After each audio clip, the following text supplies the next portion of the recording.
जे मयतन जे ला सुठा लफ्ज़ ॻाल्हाईंदा कयो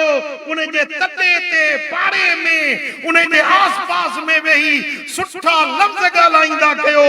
जंहिंजे मरण खां पोइ सिर्फ़ 40 माण्हू चवण त इहो सुठो हो रब उन खे जन्नत नसीब कंदो पर जे हेॾो सॼो मेमण ॻोठ चए त यार इहो भलो माण्हू हुयो हड़ई माण्हू चवनि यार सुठो माण्हू हुयो रब फरमाईंदो हेतिरा माण्हू इन खे सुठो सॾनि था मूं रब वटि सुठो आहे इन खां हिसाब नथो कयां खोले ॾियो दरवाज़ा जन्नत जॾहिं कंहिंजे तॾे ते वञो न ताज़ियत जे लाइ वञो न उन मयत जी वाखाण कंदा कयो ऐं उन घर धणी खे दिलासो ॾींदा कयो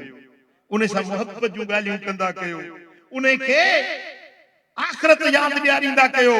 उन खे उन मयत जे बारे में उन जे विसाल जुदाई फिराक विछोड़े ते उन खे दिलासा ॾियो दिलदारी ॾियो उन जो ग़म लाहिण जी कोशिश कयो मदीने वारे साईं फरमाए जेको कंहिंजो ग़म लाहे अल्लाह क़यामत जे ॾियारे उन जा हड़ई ग़म लाहे छॾी ऐं मुंहिंजे सुहिणे हबीब फरमायो वमन अज़्ज़ा मुसाबन कसाहुल्लाह हुल्लतैन मिन हुललिल जन्नह जेको जंहिंजो फोतगी थी वई आहे जंहिंजे घर मां माण्हू वफ़ात करे वियो आहे उन जे तॾे ते वञी उन मुसीबत ज़दा खे वञी दिलासो ॾिए उन सां ताज़ियत करे उन सां दुआ घुरे फातिहा करे साईं फरमाइनि था इन फातिहा करण वारे खे जन्नत जा लिबास वॻा जन्नत जा रब पहिराई मिठा इहो रुॻो बिरादरी जी ॻाल्हि नाहे असांजे बिरादरी में अज़ाज़त क़ुराबत जी ॻाल्हि आहे माण्हू गुज़ारे वियो आहे वञूं था तॾे ते थी अचूं इहा रुॻो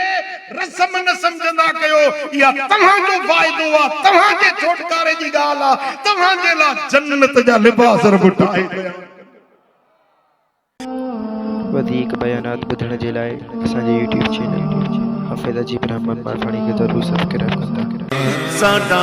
इश्क दी तू साडी जान दी तू साडा इश्क दी तू साडी जान दी तू साडा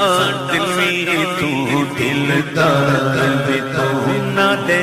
अरशां दा मेहमान दी तू